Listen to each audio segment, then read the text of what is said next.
Welcome to another episode of In the Nude. Today I want to talk about reality and how you make up your reality, or reality is what you make it. That saying, and how to function with that, how to harness it for yourself, all of that. Okay, and what does it look like? So sometimes it can feel like it's voodoo. Sometimes it can feel like it's all shenanigans or some type of like kitschy workaround. But I want to practically apply how you've already done it in your life, right? Have you ever had somebody bump into you, right? And then your default response is, I'm sorry, and you even feel bad for like taking up space. Or somebody else has wronged you, but somehow you feel guilty, right? About the situation, that you did the best you could, but you still feel bad. Like one of my kids, they made muffins for the first time, right? And we didn't have cooking oil because I don't usually keep cooking oil. And she didn't explain to me what she needed it for. And so when she asked me a replacement, I thought she was going to be greasing the muffin pan, but she was putting it in the recipe, right? Well, coconut oil burns at a lower temperature than cooking oil does, right? So the house got smoky because the muffins had coconut oil in them, because I didn't know what temperature it was being baked out and I wasn't involved in the process because she was trying to do it for herself. Totally fair, totally great. She did a fantastic job. The muffins turned out great, but she felt guilty and bad and all of that for having messed up, for having been human, right? There was nothing in her reality that should make her feel that way. But because of past trauma that I had and perpetuated with her, she has these tendencies that I have lived out for her, right? That the reality is she did fantastic, wonderful, but she still has this guilt written in there, right? Another great example of this is there's this TV show my kids love called Brainchild, right? And they have all these little cute episodes where they explain things. And one of them they explain is the perception. So they have all these kids eating food that looks really, really gross. It actually tastes perfectly great, but they look like, cat poo-poo, or it looks like, a mutilated finger, even though it's a hot dog, right? And so they get all these kids who are actively tasting what they want them to perceive that is versus what it actually is. Because what we decide, like if we decide we're taking a bite of something and it's going to taste horrible, even if it doesn't taste horrible because we have the preconceived notion that it will, it is, right? It's a cute episode, very fun, very like, even if you're not a child, I suggest watching it because it's very inventive. The whole TV show is for conceptualizing how we dreams and what it means and all of that. Anyway, long diatribe. Another example is you probably have seen somebody who's been bullied in school, right? And it was catastrophic for them. And you've seen somebody else or even yourself who's been bullied in school and it was kind of like, eh. You both received similar situations, right? But how you took away from it, how it impacted you is greatly different, right? And there's no denigration to either one of these sides. It's completely valid for it to be upsetting or not upsetting, right? But what is the difference? It's the perceived value, right? When you have a viewpoint on your parents that you want to get their accolades, their praise, their love, what they say to you makes a greater impact than if you don't care about their accolades and their love, right? My daughter and her making the muffins, she has this guilt and this sadness because she was raised by me and before I started healing. So she has all of my perfectionist and all of my wounds that I was living out and modeling to her, right? So she has this perception that there is any error, any minute mess up is this catastrophic thing, right? But in reality, anytime you do something new, she succeeded in all accounts that you could look at. Like she made fantastic muffins. She did it all on her own. She didn't burn anything. She cleaned up after herself. Like so many wins. But she's focused on that tiny little thing that she didn't do. She's focused on that imperfection instead of all the gains. Those are great examples of our reality is what we make it, right? We can come into a situation and we can feel meh. We can feel down. And those feelings are real. And there's no denigration for those feelings, but feelings are not always based in fact. The person, like my daughter, she was feeling bad. She was feeling guilty. That is a true thing that she was having, right? And there's no denigration for that feeling, but it isn't based in fact. The fact is she succeeded. The fact is she was crazy amazing. But the feeling still exists. But that doesn't make that feeling fact. I can feel meh, like I am, meh. But often the reason we feel something isn't truth, but instead supplanted words. She feels meh because she had me as an unhealed parent, modeling perfectionism, modeling authoritarianism, modeling all of these things that as a young kid she like just conceptualized and pulled into herself. And yes, it's something that I'm working through, we're working through, but it doesn't change what I modeled to her for those years before I was healing, right? In that same way, you and I have things that we have feelings on, but it doesn't mean they're modeled in reality. It doesn't mean they're modeled in truth. And even more importantly, it doesn't matter if they are. Okay? Let's give the example of the bullying, right? If someone calls you a name, how we decide to view that situation, how we decide to harness that within ourselves makes an impact of both if it's in the past or currently happening. We get to decide the impact of this, right? If we decide this person is a hurt person lashing out, and therefore what they have to say has way more to do with them than us, and we can perceive that truth, then the impact of what they say can kind of brush off. Water on a duck's back and all that. If we have parents that we've decided are not people we're looking for validation from, but instead they're humans who are failing, who have their own brokenness and they're flinging it outward. And we're no longer identifying and trying to get love from them, but understand that that's not a capability. When they act out and they like attack, we perceive it differently than when we felt otherwise, okay? We can look back on childhood traumas and we can decide what type of truths we view them in, right?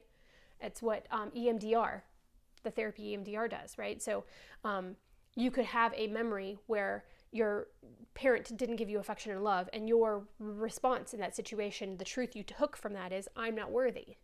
And EMDR helps you go through those type of memories and replace that truth of I'm not worthy to a truth of I am worthy.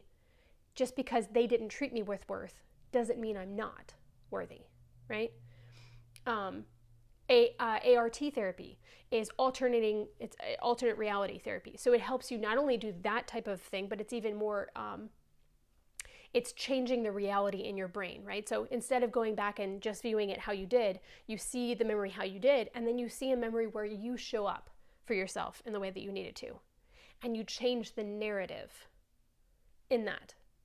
The power of these two things isn't because you have to manipulate your brain, but it's allowing you to have the freedom to adjust your past so it's not crippling. To adjust your past being like, just because my parents couldn't show up ART for me the way I needed to, doesn't mean I didn't deserve it. Doesn't mean I can't now show up as that person, right? We get to decide. And our decisions about how we view life actively impact our life, okay?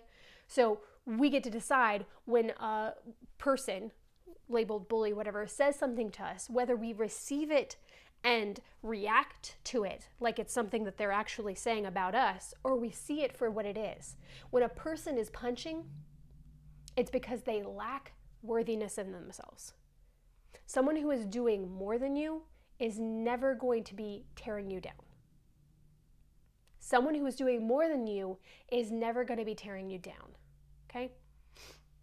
It is the people who don't have self-worth that punch, because they can only kind of feel a little bit better by judging another person, by trying to step on them, right?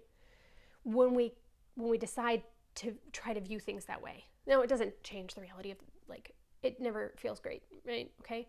But we can change how we receive it.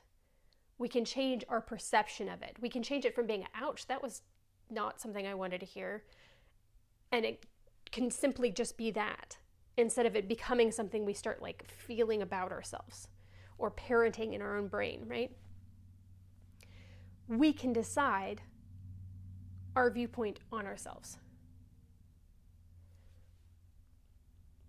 If we go into and have food, like the example in Brainchild, and we decide beforehand, man, this is going to be delicious.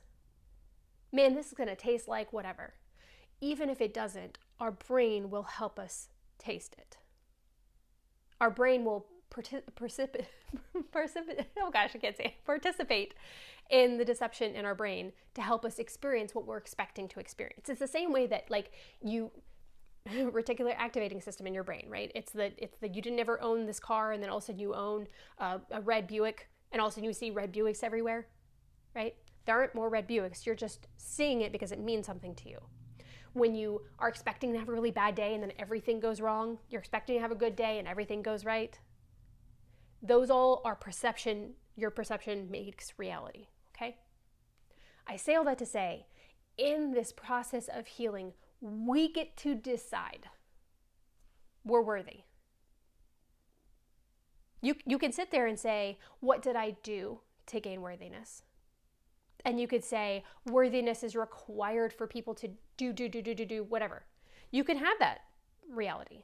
And that means at any point and every time, your worthiness is up for debate because you have to earn it. Now, if you look at nature, their worthiness isn't up to debate. A tree doesn't ask, why can it grow? It just grows. A bird doesn't ask if it's worthy, it just goes and gets the food. We are the only part of nature that asks that question and puts it into debate about why. So you can live in that reality, and you can put yourself through those hoops to jump through, or you can decide that you're worthy either way. That it doesn't matter if somebody showed up for you in the past. You can show up for yourself. Now, it can be a mind break to try to view yourself that way. But the only way for us to change where we are is to decide to change our perception on some of these things. Shaming ourselves, denigrating ourselves, looking at the things we haven't done continuously, they aren't working. Berating yourself, beating yourself up, it's not been working. If it did, I'm pretty sure we'd both be in a better place a long time ago, well before healing, if it did. What if you just tried this harder path, but also this one that has gains, in choosing that your worthiness isn't up for debate? Much like a tree, much like a flower, you're going to grow no matter what. You don't have to ask if you're worthy of the water or the nutrition to grow. You're just going to grow. That you don't have to achieve,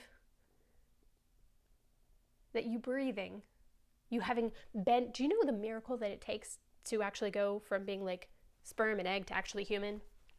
It's crazy, and it is an actual miracle. So you sitting here, existing, listening to this, means that you are innately a miracle. Guess what? I deem that worthy. You can too. You can deem yourself worthy, no matter what you have gained this world or not. It does not change. But only you can determine that for yourself and make it impact your world. I can say you're worthy.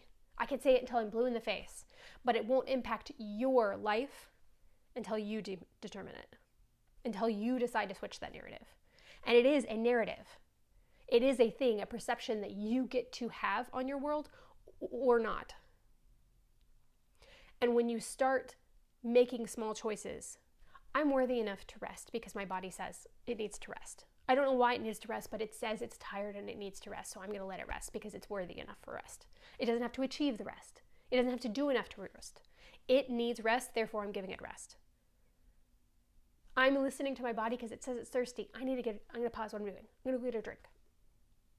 When we take these tiny human acts, we show for ourselves and we show that we're worthy. The impact of that tiny little steps is huge. You can feel like you're not great. That doesn't make you not great. You can feel like the feeling. Ask yourself why. Why am I feeling this way? Not because you have to have a reason for what you're feeling, but often when we ask the question, because we can have a feeling and have no apparent reason, we don't have to have a mental dialogue to prove it, but sometimes asking the question why will get us to the point of we feel that way because someone told us to be that way. Why do I feel guilty when somebody else bumped into me? Because everything was told me it was my fault. I was told I had to be perfect. I was told I had to always show up and make everything. If I didn't make it right, then my world would come crashing down. I would have the consequence of being imperfect. Right? That's not true. It was survival. It may have been true for that time frame and that constraint of my life, but it isn't actually true. My world isn't going to fall apart if I'm human. It isn't the end of the world if I make a tiny mistake. The only way to learn things is to be willing to make those tiny mistakes.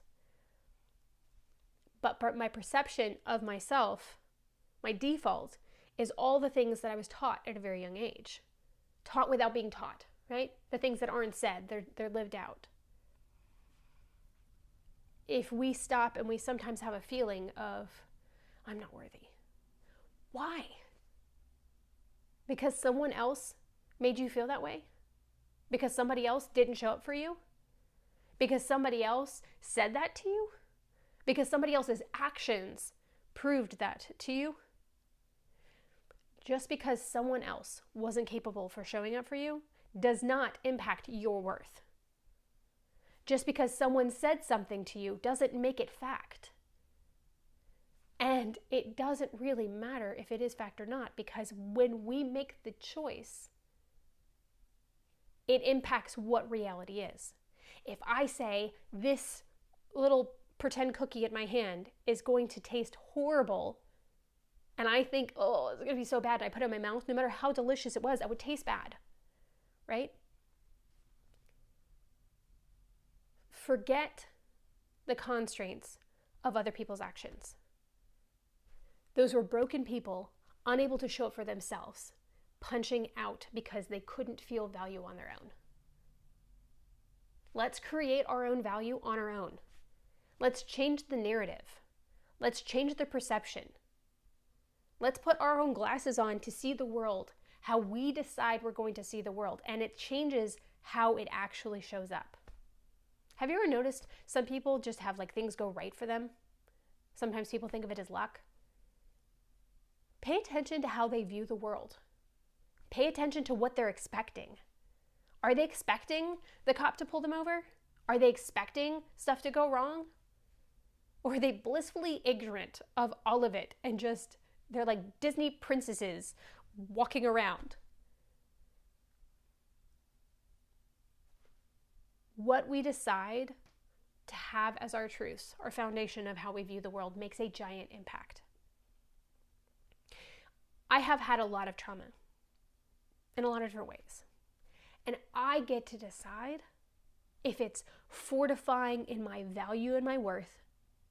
I get to decide if that action means I'm unworthy. If that action means I'm unlovable. If that action means I'm not good enough. Or if I get to decide just because I was treated unworthy doesn't make me unworthy.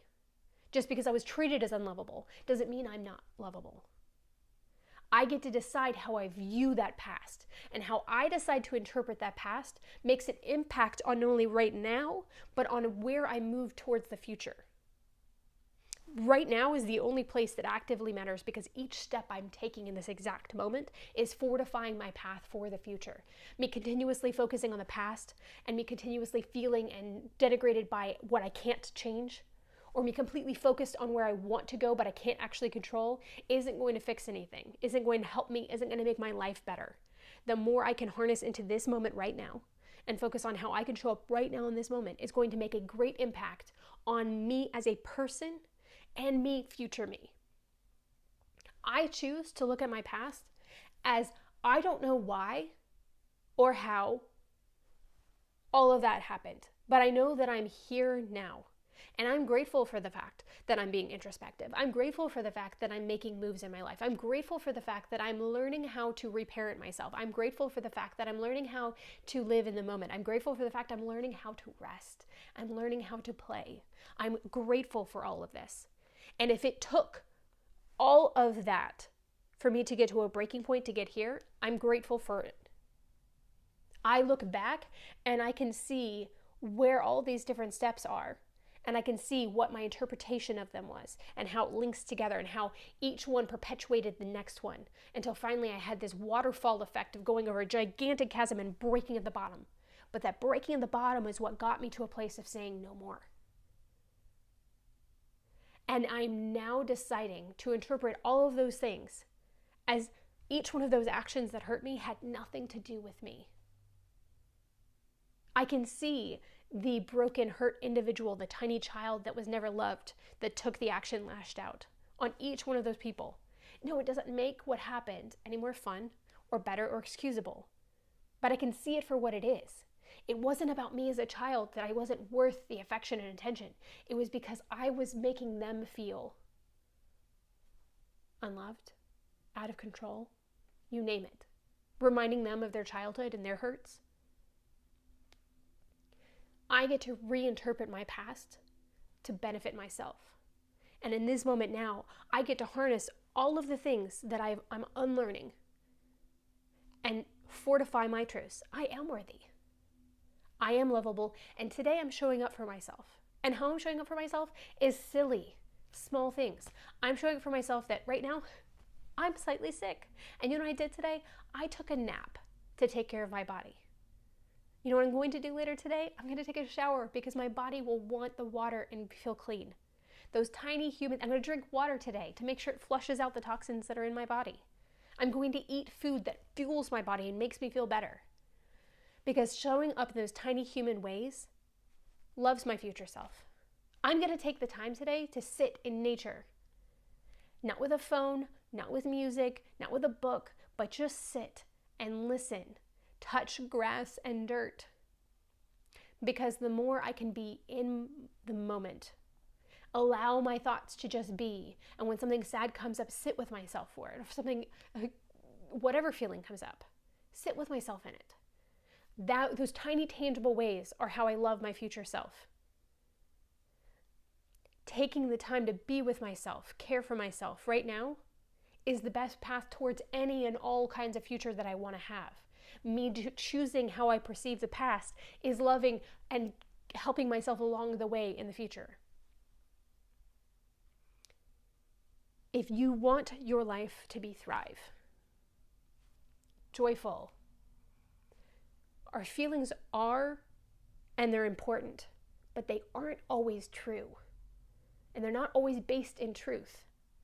We can both sit with ourselves in those feelings and be with ourselves and say, you know, it's understandable you have those feelings. But also see that they're not always based in reality and truth.